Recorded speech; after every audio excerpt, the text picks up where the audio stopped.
New Black Wall Street Book Club. Evan Jefferson, brother, much love. Educating, elevating, because in knowledge is the power and we'll never give it up. Literature is for the masses. Where to put your money down, now how to watch your assets. Yeah, uplifting others is a passion. My brother Evan, he will turn it into action. New Black Wall Street Book Club. You should come read with us. Yeah, we comprehend and discuss. Yeah. We all just come together. There's no limit for us. Here comes your host, New Black Wall Street. Evan, take it away. New Black Wall Street Book Club. New Black Wall Street Book Club. All right, good morning, my beautiful people, my beautiful black people. Oh, you are so lovely this morning. Thanks so much for tuning in. This is ERGJ, certified financial educator, founder of the New Black Wall Street Book Club. We are back today going through the lessons from the richest black man in the world. That's right, the richest black man in the world happens to be by the name of Mr. Dangote, who we actually have written a book about as well. I want to say hello to you over to New Black Wall Street, the Black Business Network, and then also Black Enterprise. Thanks so much for tuning in. If you want to interact with us, just come on over to my personal page where I'm broadcasting today, and we can have a little bit of fun as we go through learning from the richest black man in the world. So as you arrive, guys, just say good morning so that we know that you are here, so we can recognize you as a beautiful black person that you are. And here's the deal, man. We started this because they said if you put something in the book, black folk just won't find it. And we just didn't believe that to be true. We said we're going to find it because we're going to read.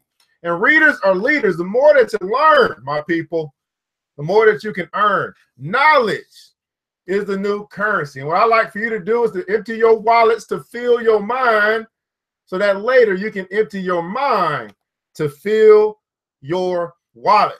Well, today's episode, as you saw, the music by Mr. Conte the Hero. So if you need a little jingle, you need a little spice, need something added to what you do, then go ahead and make sure you reach out to that brother. Tell him that the New Black Wall Street sent you, and he will take care of you. Also, today's sponsor is ERGJ Black Bookstore. That's right, we got a black bookstore. We're focusing on nothing but black authorship and bringing it to your doorstep, making it easy for you to practice group economics. You go over to the Facebook page, ERGJ Black Bookstore. That's right, ERGJ Black Bookstore. Go on over to the page, like the page, follow the page so you can be in the know of things that are coming out that you can get for your library. See, we want to empty our library and fill yours with all this black goodness, all these black authors that just write all these great, wonderful novels and stories and fiction and self-help and cooking books. We're going to put it all in there for our black folk to get. That's right. Good morning, Terry. How are you? Thanks so much for tuning in. Good morning, Miss Sandra Hankinson Hightower, my lovely sister. Thanks so much for tuning in this morning. Love you, love you, love you, love you, love you. Love you, love you, love you, love you, love you. Anyway, want to let you know what's going on at the ERGJ Black Bookstore. We got a couple books we want to make you aware of some of our newest editions. That's right, the newest editions. We got The Real Man Agenda by Mr. Leroy Scott. It's what every man needs to know about manhood. The Real Man Agenda, what every man needs to know about manhood. You get this book for 20 bucks. I'm telling you, fellas or ladies, if you got young brothers that you're raising, fellas, you got some young men, even you as an older man, hey, we got to get our mind right. We got to step back into this thing called manhood. We got to be the men of our community. This is a good book to put you right back on track to be the man that you are. And then second, we got for you, Getting Inside Your Man. This might be a Steve Harvey book or something. I don't know. No, it's by Leroy Scott as well. Getting Inside Your Man, a woman's guide to understanding the man she loves.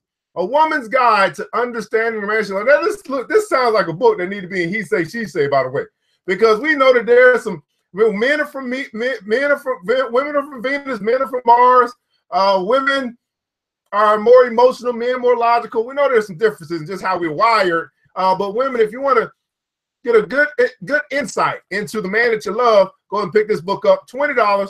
We'll get that thing out to you ASAP, Rocky. So Real Man Agenda, Getting Inside Your Man. We also want to let you know about the book jewelry that we have available for you. Of course, it's a custom jewelry for the New Black Wall Street.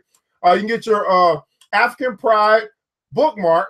That's going to have your RBG and your African symbol, also your Ankh symbol on one side as well. This is custom jewelry for the New Black Wall Street Book Club. You guys asked for it. We have it. when you order your book, make sure you get your bookmark. That's going to be $10. And if you want the matching bracelet to go with it, it's going to be wrist jewelry. You can get the African Pride bracelet as well. Let me go and put this on today. I'm going to wear this today. It's going to be mine today. All right, go ahead and put it on. You got your African Pride, nice on the skin, nice and cold. There we go. And then your African symbol as well. I'm going to wear this all day. This is mine. I just bought it by myself. I just bought it for myself, okay? So you got your African Pride book jewelry, your African Pride jewelry that you can pick up as well, and go ahead and show your you know what I'm saying, show your love for your black folk that's making stuff, okay? Now, we didn't make you wear the Black Billionaires Club, which Mr. Dangote is in. We are right down to the final edit and ready to print. Oh man, it's been a journey.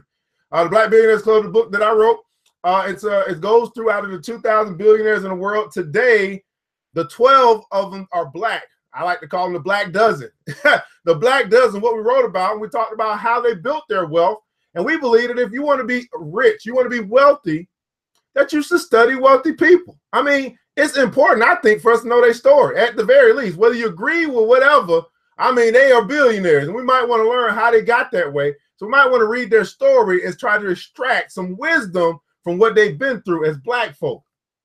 Black folk that have overcome odds to become billionaires, okay? Not millionaires, not thousandaires, billionaires. I don't know about you, but I'm going to be studying the economic giants of our day today, because I realize that every month or every year, Black History Month come by and nobody talks about black wealth.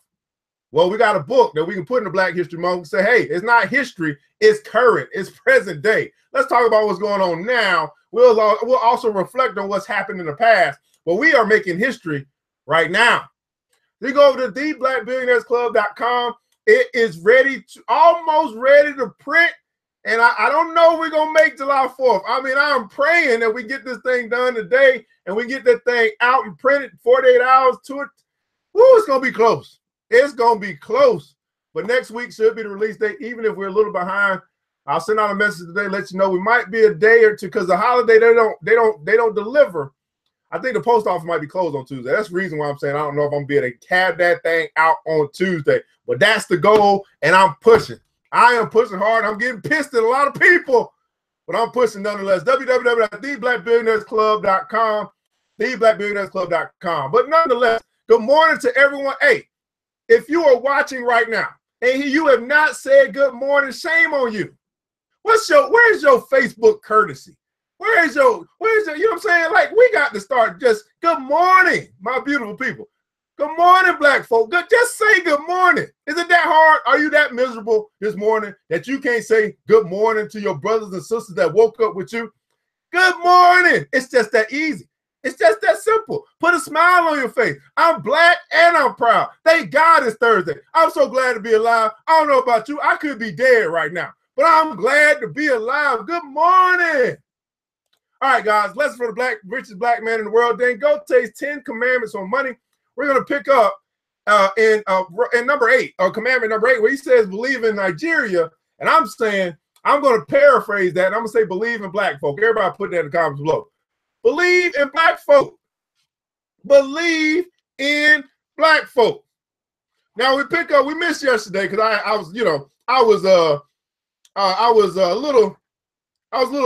had something to do yesterday morning, so I couldn't come in here yesterday and just do my reading like I wanted to. But we hit it. What's up, Miss Monique? What's going on? Good morning, my beautiful. That's what I'm talking about. You see how the love that go? Yes, but good morning. Believe in black folk, okay? So we're gonna pick up where we left off somewhere. I don't know where I was, but let's just start reading somewhere. All right, here we go. We're gonna pick up over here. We're gonna be on page 111 for those that are following in the book. 111, believe in black folk. Now, these are 10 commandments from the richest black man in the world. I don't know, people, but you might want to pay attention. You might want to take notes. I don't know. I'm extracting everything I can. I might not be able to talk to him in person, but I can read his book. I know that. I can read his book. All right. He said, as I said earlier, one thing I'm happy about is that Africans are breaking into the list of billionaires. I strongly believe in the next few years, many other Nigerians will make the list.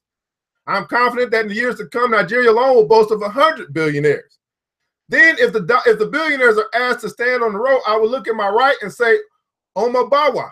Look to the left and say, Megeri Yaya. And behind me and say, Nina Kidu. The potentials are there. Everybody put in the comments below, the potentials are there. What we need is to harness them through the right attitude. Isn't this something? He said, in order for us to make more billionaires, it's going to start with having the right attitude. In other words, you can't be sick, boss. He said it's going to start by harnessing the right attitude. He must know something that I know. We got to admit it and move on. Can't be sick, boss. That now brings us to today's lesson, which is one to believe in Nigeria or believe in black folk. There's this erroneous belief that Nigeria or black folk is a land that devours its inhabitants. Crabs in a barrel. That is the land of hunger and strife despite its abundant human and natural resources. It is because of this that those who are leaving Nigeria or leaving the hood for other countries say that they are going for greener pastures. This is a belief that not only erroneous, but is also unfounded because no country in the world is greener than Nigeria. Nigeria is a land that is flowing with milk and honey. Nigeria is a developing country, and such there are many new grounds to break. You and I have a lot of value there. Have a lot of value to add. But if you go to Europe or America, where every aspect of the economy has been exploited to the fullest, of what use are you going to be there? Of what use are you going to be there? What people don't know is that no other country in the world can boast of the type of opportunities that abound in Nigeria. As I've already told you, the kind of money one can make in Nigeria, there's no place in the world that one can make it. Nigeria is a great country, but a lot of its citizens have been confused. Woo! Nigeria is a great country, but a lot of its citizens have been confused. Black America is a great country. $1.2 trillion worth of money and power, buying power.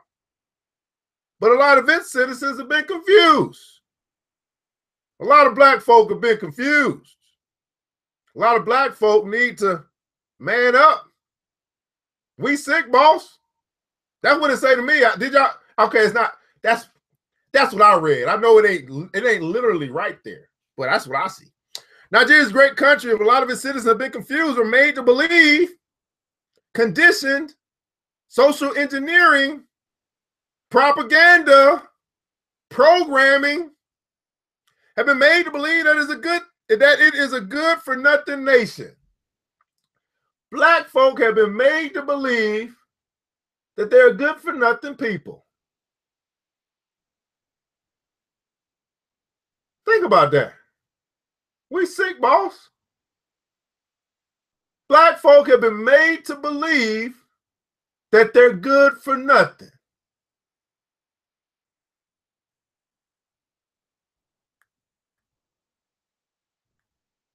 Black folk have been made to believe that they're good for nothing.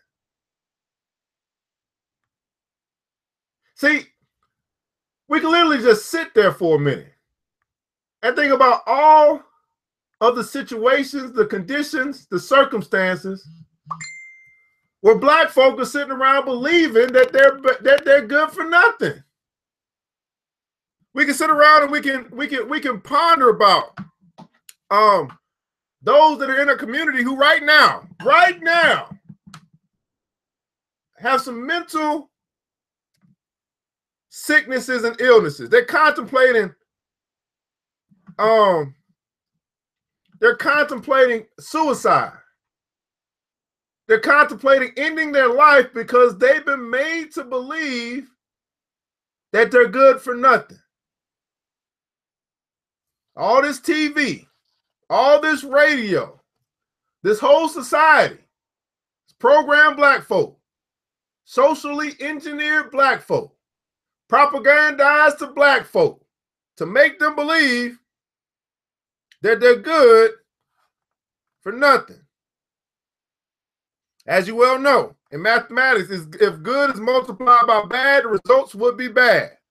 This is the problem with black folk. You'll agree with me that there is no country in the world that is blessed as Nigeria. While some countries have extreme weather conditions, ours is moderate. While other countries have serious environmental hazards like landslides, hurricanes, forest fires, and many more, Nigeria has none. Again, while some countries have nothing beneath their soil, ours is overflowing with mineral resources. The problem is that most black folk don't want to appreciate what they have. Everybody put in the comments below, appreciate. Gratitude. The problem is that most black folk don't want to appreciate what they have. It's just like freedom or good health. Most people don't appreciate freedom or the fact that they aren't healthy until they are locked up or hospitalized. The main reason why a lot of people are not making it here is because they don't believe in themselves. I'm doing a whole bunch of, I'm doing a whole bunch of paraphrasing, by the way, okay? I'm sorry, I just got to do it this morning. A lot of the main reason why a lot of black folk are not making it here in America is because they don't believe in themselves.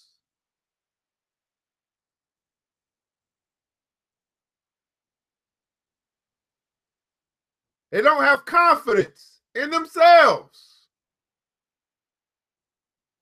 Once you don't believe in a thing, you cannot get the best out of it. In America, things are working out because the citizens believe in their country, and they always put it first before any other thing. To them, the interest of the country, the interest of the black community comes before any other thing. And that's why things are turning out well for them. Now, I'm doing a lot of paraphrasing here. I'm doing a little ad-libbing. Because even though he's talking about Nigeria, in essence, he's talking about any group of people that doesn't believe in themselves. He's talking about any group of people who won't put the interest of the whole in front of the interest of self. And black folk continue to put the interest of self before the interest of the whole. That's why we don't work together. That's why there is no tribe. That's why there is no community. That's why there is no family.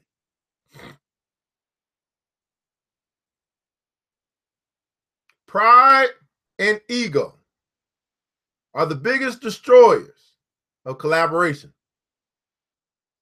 Pride and ego are the biggest destroyers of collaboration. Now, I'm just going to say this. When I say pride, here's what pride looks like. I'm always right. That's pride. I'm never wrong. What I think is true, regardless of what you say, that's pride. Ego looks like this. I'm better than you. I'm smarter than you. That's ego. Who are you to tell me? That's ego. Pride and ego are the biggest destroyers of collaboration, the biggest destroyers of the black community. You can try to put it on everybody else. You can try to talk about everything that's come to kill, steal, and destroy. But at the end of the day, if you weren't puffed up with pride and you didn't have such a huge ego, you will be working with your brother and sister. And numbers. There's strength in numbers.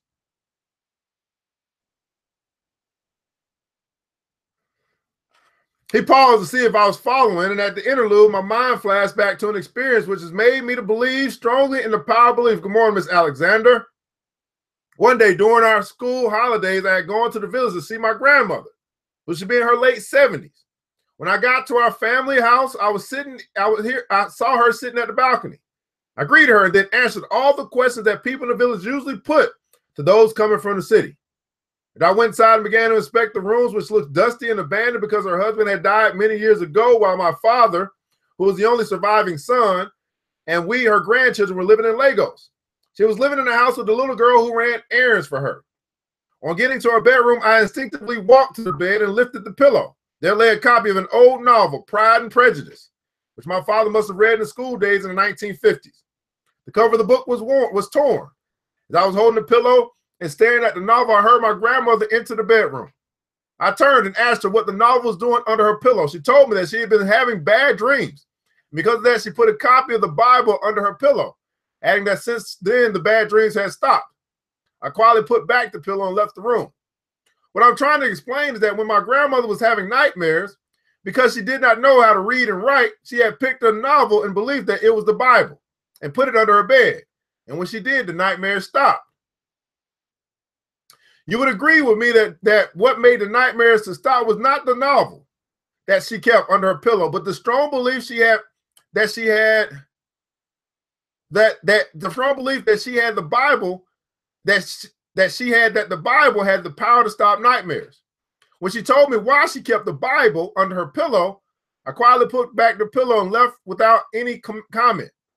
I reacted that way because I had told her, Granny, this is a novel and not a Bible. Nightmares would have returned that night. I just allowed the sleeping dog to lie. After all, Jesus Christ said, let it be to them according to their faith. Everybody put in the comments below, let it be to them according to their faith. Here's an interesting example here about belief. Because belief is so strong that even when belief isn't necessarily true or right, belief makes it right. And the question today, I think, for Black folk is, what is it that you believe as it relates to your own community? What is it that you believe about your brother and or sister? What is it that you believe about your people? Do you believe in Black folk? If you don't believe in your own people, if you continue to believe the narrative that's put out by this propaganda machine, the idiot box, you continue to believe what the white man tell you about your own people, how in the world are you going to work with them? How in the world are you going to trust your brother and sister? How in the world can you do international deals? See, I just chose not to believe what they told me. It was very difficult for me to put money into the hands of my sister that's all 50,000 miles away in an African country. It was hard for me to believe that she was going to do right with my money and send me what I had ordered. It was hard for me to believe that. But I just believe in Black folk.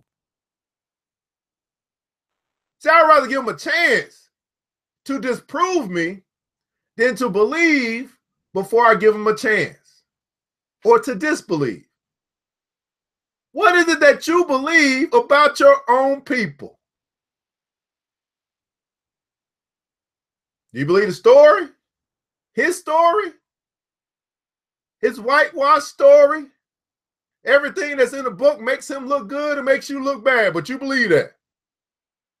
You continue to read it, and then you continue to feed it to your children. You continue to turn on the television and take in all these images, thinking that it has no impact on you. What is it that you believe about your own people?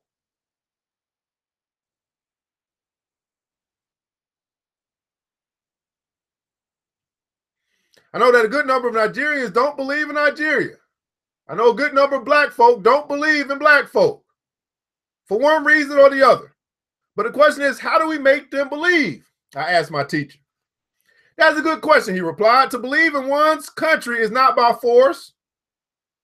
You cannot coerce somebody to believe in something. What is needed is a change of attitude. Everybody put in the comments below, change of attitude. However, it cannot be automatic. What I mean is that government cannot ring a bell and say something like, from today onwards, every Nigerian must believe in Nigeria, or every Nigerian must be putting Nigeria first in whatever he or she is doing. Also, the National Assembly cannot pass a bill mandating all Nigerians believe in Nigeria. It must begin gradually. Few people have to kickstart the process. It should not be a matter of rhetoric, but action. It should not be a matter of rhetoric, but action. Oh my goodness, that is the quote of the day.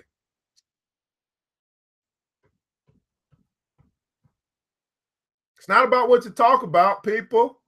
It's about what you do. It's not about what you preach about. It's about what you practice. It's not about how you dress. It's not about how you look. It's about the impact that you make in your very own community. Too many people want to look good, but not many people want to do good. Too many people want to pray for change, but not many people want to change or will change. Everything sounds good in conversation until it's time for you to back it up with your behavior. Hypocrites all throughout the Black community. But here's the good news. It only takes a few. Everybody put that in the comments below. It only takes a few to kickstart the process. That's why I continue to block. I continue to get out of my life all of these hypocrites. Woke folk who still ain't, who conscious people who still ain't woke. Rhetoric. Idle chatter leads only to poverty. All these conversations and debates over nothing. You talk, but you won't do.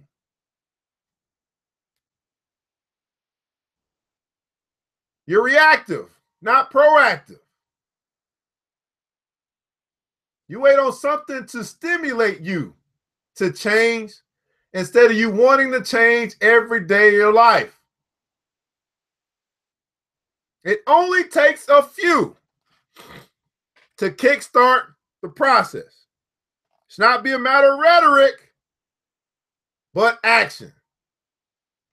People that have been blessed because of their belief in Nigeria will have to kickstart the process.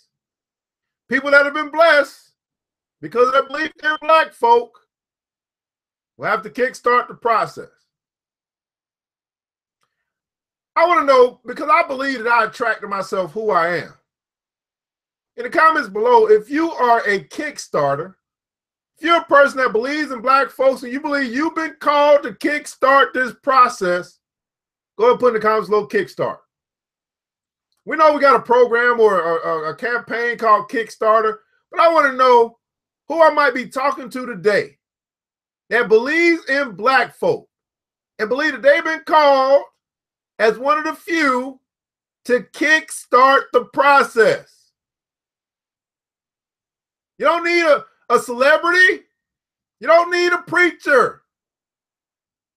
You need somebody that's willing to kickstart the process. Why I'm saying is that if you tell somebody that God is good, he will believe more easily if he sees the goodness in you, the person telling him that God is good. I'm proud to say that I'm one of those that have been blessed by their strong belief in Nigeria. I am saying this because I made my fortune here. So I can talk not only authoritatively, but also convincingly of what belief in Nigeria can do to one's life. I'm not alone in this. There are many others out there. When we begin to demonstrate the goodness of Black folk in our lives, those who have lost hope in Black folk will begin to have a change in mind. When they see that it's the same two hands, two legs, and one head that's made it in Black America, they would be inspired to try. They would be inspired to try. Don't you know, Kickstarter, that you're an inspiration to someone else? Don't you know that your light shining bright can bring light or brightness to another's soul? You are someone's inspiration this morning. There are many people that's going to watch this later on at some point in time. They're not going to participate, right? They're a little shy. They might be getting something out of it this morning. And I want to tell you, you person that's in the back, they don't want to participate, you want to watch,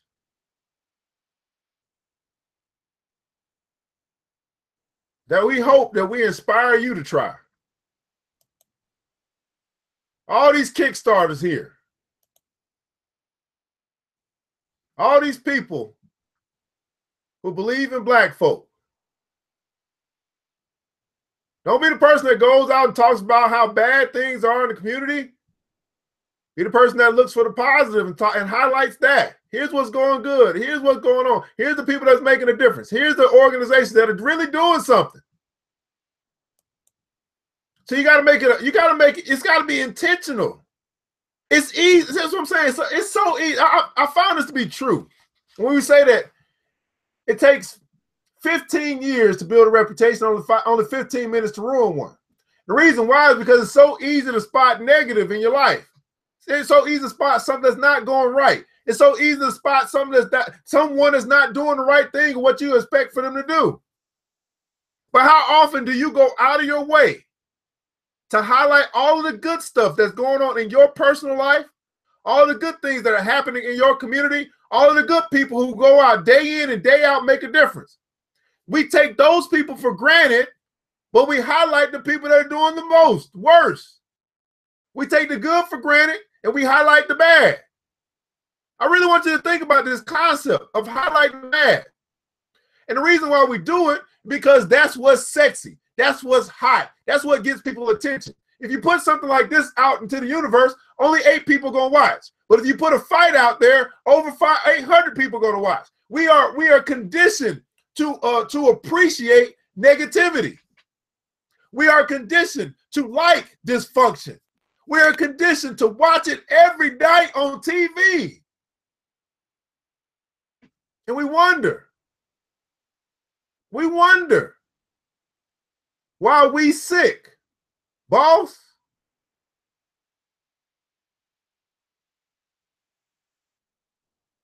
You're not, listen, I don't know who this is for, but I have to say it. You're not as mature as you think you are. You grown, you got some age on you, but you're not as mature as you think you are. In other words, as a man, my belief that if you're a man that's of maturity, then you control your thoughts. Your thoughts don't control you. You control your hormones. Your hormones don't control you. Whenever you find yourself in a position where you are not in control, you are being controlled by something else. That's a sign of immaturity. That's what kids do. They get out of control. They throw temper tantrums. They are out of control.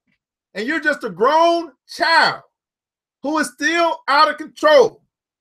Want to bang everything that's moving. Have no control over yourself. Have no control over your thoughts. As a woman, you're not as mature as you think you are. You grown. But when your emotions control you and you don't control your emotions, you are out of control. It's no different than a child who gets out of control emotionally and they vent and they hurt people because they hurt. You're not as mature as you think you are. We sick, boss. And I'm not just saying this to anybody out there. I'm talking to myself as well. I'm not saying you. I'm saying us. We got a level of maturity that we got to graduate. We think just because we're 25 or 30, 35 or 40, 45 or 50 that we mature. But we still find ourselves out of control. And when you have no self-control, you are not mature. Sorry, I had to tell you that. Sorry, I had to be the one to tell you the truth. You are not in control. You are not mature. Mature people control themselves. That's just what adults do. They know how to control their mouths. Women, they know how to control their sexual appetites. Men, you are not in control. And when you're out of control, that shows a lack of maturity. No different than a child, no different than a teen going through puberty.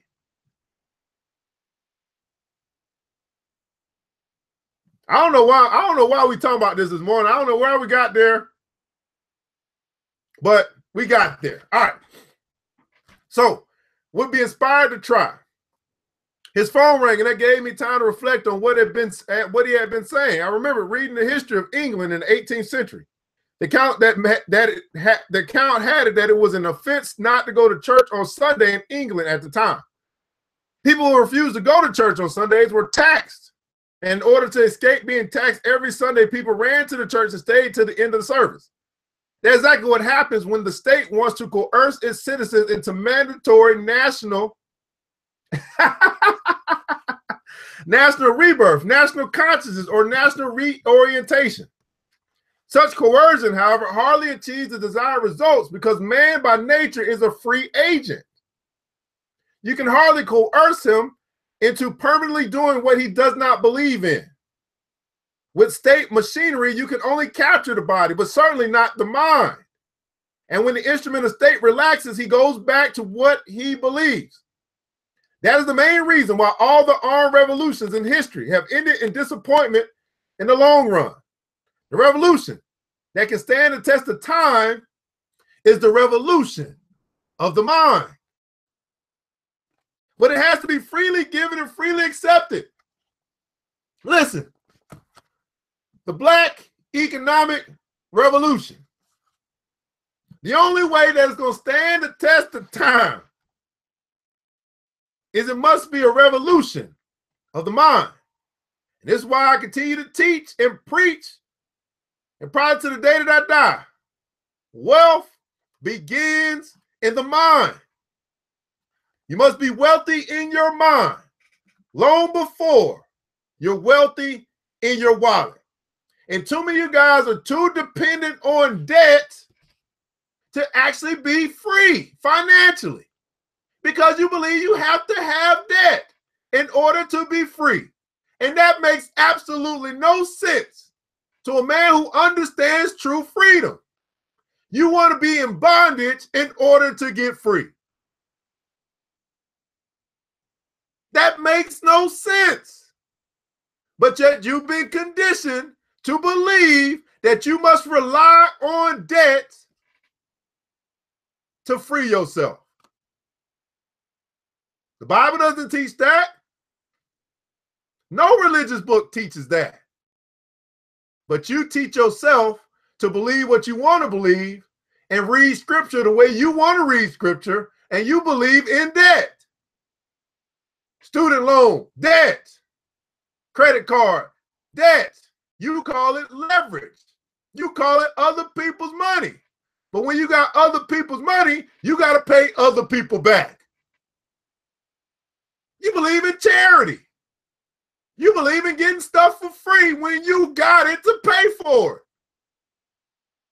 These are not principles of wealth. They're principles of poverty.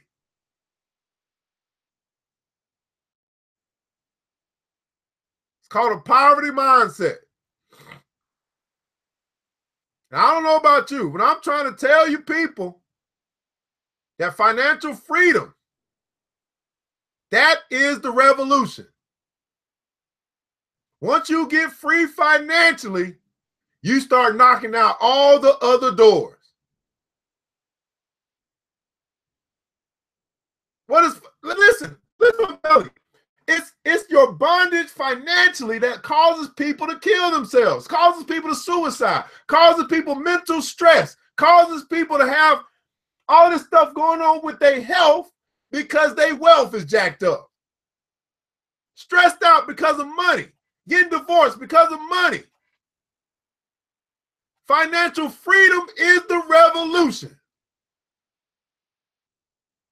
It's called economic independence. And we're moving on to a day called July 4th, where the whole country is going to be celebrating its independence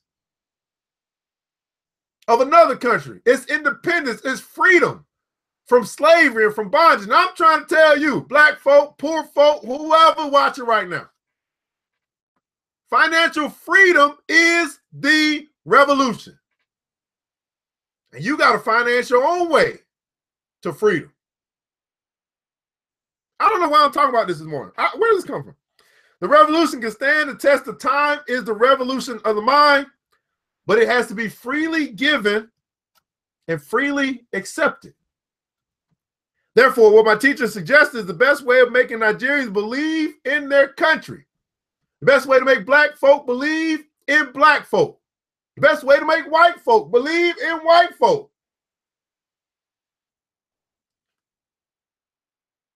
Let the entrepreneurs that have made it in Nigeria come out and demonstrate the goodness of Nigeria. Let them come out and share their success secrets so that others who have lost hope in the country may have a rethink. Listen, my teacher said, jerking me away from my thought. If I am given all my money in the world, I would invest all of it here in Nigeria. The reason is that the potentials are great. We have not even scratched the surface. Everything you can think about, God has blessed us with.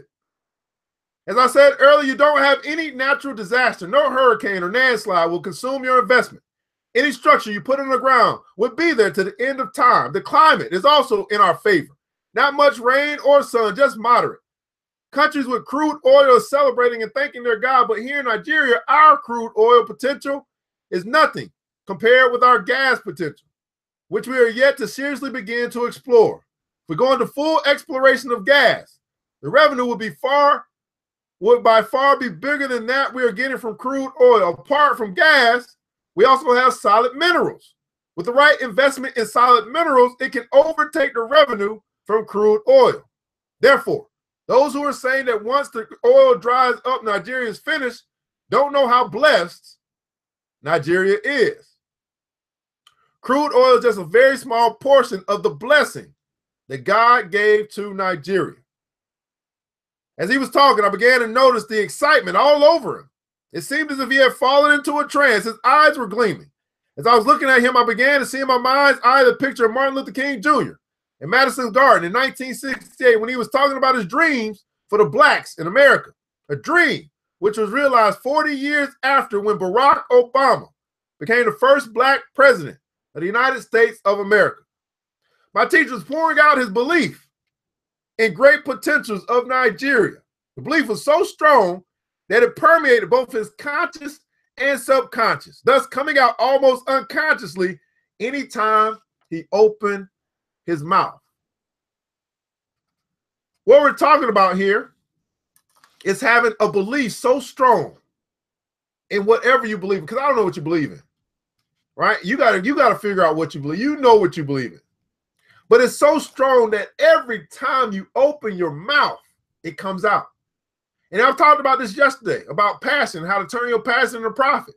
If you are really passionate about what you say you are passionate about, every time you open your mouth, every time you post something on your wall, every time you express yourself, it's going to come out. But too many guys have the illusion of passion. In other words, you like what you do, but you're not passionate about it. It doesn't show up. It shows up when you're ready to work. But see, passion doesn't take you to work. Passion takes you to joy. See, when you're doing what you love to do, you ain't working. You're just flowing. And when you get into the flow, that's when cash starts coming in. It's called cash flow. See, when you're flowing, you attract wealth. You attract people because people want to be around contagious people, and contagious is passion. It's not complaints, doubt, stress. Misery loves company, but misery is a detractor of wealth. It repels it. Wealth, money, resources does not come to miserable people.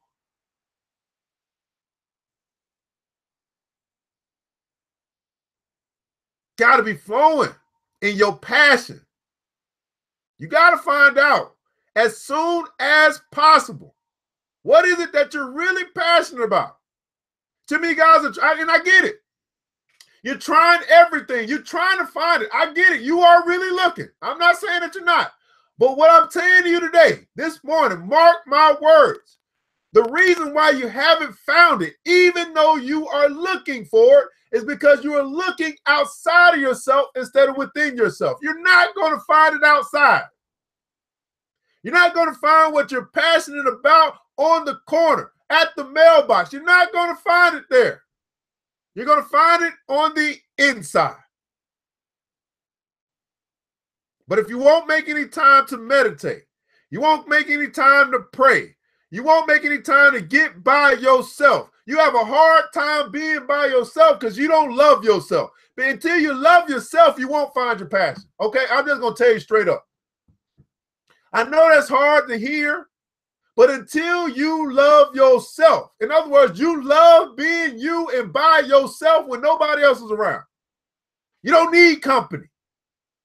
You appreciate company when it comes around, but you don't need it. See, some of you guys always need to be around other people. You're extracting from them, but you're never drawing from the well within yourself.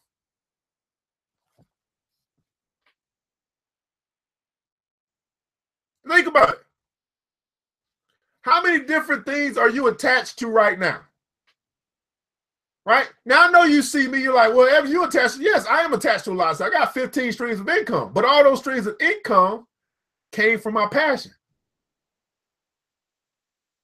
And the things that didn't come from my passion, they're streamed, but they're way down in the priority list. I might get to them.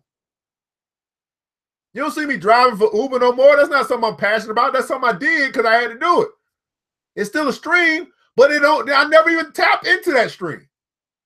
That's a stream I tap into if I have to, not because I want to. All of my streams have come from my passion of wanting to help other people free themselves. That's what I've been called to do. Free black folk from black folk. In other words, free you from yourself to open up your path to wealth. What are you passionate about? You really need to find that out. If you really want to level up and take your life to another level where you're not concerned about anything that anybody else is doing because you are so ingrained in your passion, and your passion is bringing you profit. Well, guys, that's going to be our show for today. We'll pick up tomorrow, finish out chapter or commandment number 8. It'll be Friday. We only got a little bit more to read, and then we'll do a quick recap tomorrow. At this time, I'd like for you to let us know in the comments below, what did you learn today? What was your takeaway from your time here at the New Black Wall Street? Also, at the New Black Wall Street, the New Black Wall Street Book Club. Now, also, I do believe in the law of reciprocity. In other words, this lesson on money is that money is the exchange of value for value. So if you've been here today and you've been getting value out of your ERGJ experience, well, the way that you can exchange value, because this is a concept that we must get, the exchange of value for value. Well, the way that you can show your appreciation is by simply going over to the ERGJ Black Bookstore, liking the page, and then leaving a review based upon your experience. That's a simple way for you to express to the world that you believe in the concept of value for value, that you're not a person that just takes without giving, that you're going to give something in return. See, I'm not asking for your money. I'm asking for your thoughts. I'm asking to know the impact that we made in your life today. It's very simple. Over to the Facebook page, ERGJ Black Bookstore. Like the page, follow the page, and leave a review. Those are the people that really show, you know what, ERGJ, I appreciate you, brother. I like what you're doing, and I'm going to take a few moments to let the world know how much I appreciate what you're doing. So in the comments below, let us know your takeaways from today. I know I talk a little bit faster than you type, but here's the deal. We're not here to entertain you. We're here to empower you. That's why I always ask for feedback. What did you learn? What is your takeaway on this Thursday? What are you walking away saying, you know what? This little bit changed my life. This little word changed my thoughts. this little excerpt from the book, from the lessons from the richest black man in the world. They told me they put it in the book. I wouldn't find it, but I took some time today to find it. And this is what I found. What is it that you found? Take a little time right now to put in the comments below your takeaways. And while you guys are writing that, I'll close my sponsors. Those that want to sponsor this show, you do have the opportunity to do so. We do have sponsorship packages available, not only for this show, which is a daily show, the New Black Wall Street Book Club, but then also for our other shows that we do. Black Man Monday, Black Woman Wednesday, He Say, She Say on Sundays, and we're going to be relaunching Black Business Home Shopping Network, I believe, on Thursday nights. Actually, tonight. So we'll do it tonight. So if you, okay, fans have been entertained and enlightened. So if it's something that you're saying, you want us to help pump up the volume in your business, something that you're bringing, either a product or service, and you want to sponsor this show, you want your name in lights, that's exactly what I can do. You want traffic driven to your website, you want more of your stuff sold, well, you're going to invest in yourself, you're going to sponsor this show. If not, I'll just keep sponsoring myself. That's fine with me, but I'm trying to make pathways and openings for other people because it's not a me show. It's a we show, but the we have got to show up. That's just what it is. The we have got to show up. So if you're interested in learning more about our sponsorship packages, just simply go to the ERGJ Black Bookstore, the ERGJ Black Bazaar, and send a message. Say, hey, I saw the show. I'm interested in sponsoring. I want my stuff. I want you to pump up the volume in my business. And we'll do just that, something that's very affordable for you to do. And you will be amazed at the results that you get. Well, we got some people that's left some feedback. Says simply here, Mr. Knowles said, financial freedom is the revolution. Economic independence, your belief should be so strong. Your passion should always come out. And we know that Mr. Knowles is passionate about Paul Bart training. That's what I do know. He's passionate about black folk. Mr. Van said this, I've been entertained and enlightened. Our brother from another mother, paying attention. That's what I'm talking about, brother. Ms. Rucker said, takeaway, financial freedom is the new revolution. Ms. Sandra Hagerson says this, know your passion. Got to know what you're passionate about. You know, at the end of the day, you don't really have to know it. You just have to show it. You really just have to show it. But you do need to know it. You do need to know it. Ms. Vivian Reed said, wonderful. Love yourself so that you can find your passion. Use your passion to create your financial freedom. Plant said this, think it, speak it, then do it. Got to apply. Got to apply. Well, today's episode has been brought to you by the ERGJ Black Bookstore. Hopefully, you've already gone over to the Facebook page, liked the page, followed the page, and left your review of your experience here today with ERGJ. We share with you a couple books that are available to you, the bookstore, The Real Man Agenda, right? Which is what every man needs to know about manhood. You can pick that book up, get it into your library, teach your young boys, teach yourself if you're a man. Women, help the young boys out that you might be raising. Right? You got to understand, women, you can't raise a man by yourself. Sometimes you need a good book and make that man read it. Okay? Women, we got another book for you, Getting Inside Your Man. What a Woman's Guide to Understanding the Man She Loves. You get that for $20 as well. We showed you the book jewelry that we have available, your custom jewelry from for the New Black Wall Street Book Club. We got this made for you guys. So as you get your books, go ahead and get your book jewelry. Nice little book, a nice little bookmark, you see? So it's your African Pride bookmark there. And we also do have the matching wrist jewelry. You can get one for 10 or the other for 20, I believe, something like that. And you can have that thing. Mr. Samar, Mr. Brown, what's going on, brother? He said, put your focus in your passion. No, Mr. Knowles, you did not win the tote bag. You were close. Mr. Smith, Mr. Darren Smith was the winner of the tote bag, but you got something else, Mr. Knowles. So we did send you a gift. You'll see that, I think, on Saturday. Did put something in there for you. You were real close, but Mr. Darren Smith was the winner of the tote bag. We did also let you guys know that the bags, the purses, if you could be a winner of the Black Jamaican castor oil. We talked about that last night. Miss Monique said, absolutely. I appreciate the value you bring to your people. We'll definitely leave a review. My takeaways are to operate my passion and invest in Nigeria. Absolutely. Miss Angela said, I've encouraged to keep pushing forward. Economic independence is a must. I believe in my people. Believe in black folk. They are not as bad as the world would make you believe. I'm telling you, it's very difficult to do, to overcome what they are showing on TV and listening to on the radio. That's why I cut it off. And I started believing in black folk, and black folk will help me to be successful. Other people say you can't do business with black folk. I don't believe that's true. I do business with black folk all the time. I don't do business with all black folk, just like I don't do business with all white folk or all Asian folk or all Nigerian. It don't matter. I do business with people who do good business. And if you don't do good business, you're going to know about it. You're going to know about it quickly, because I don't play. What I believe in is black excellence. Black excellence. Well, guys, ERGJ, certified financial educator, founder of the New Black Wall Street book club. Today we've gone through lessons from the richest black man in the world.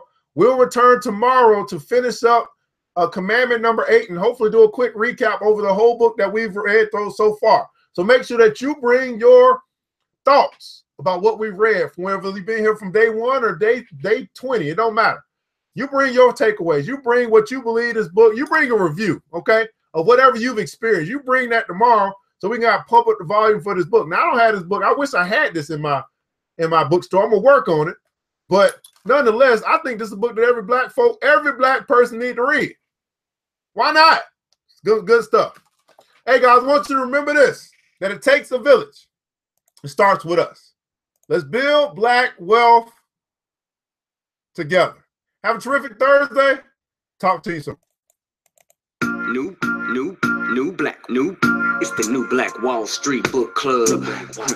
With your host, Evan Jefferson. It's time for us to go. Yeah. Now, you ain't got to leave the computer, but we encourage you to get out there and learn and apply all the things you learn at the New Black Wall Street Book Club.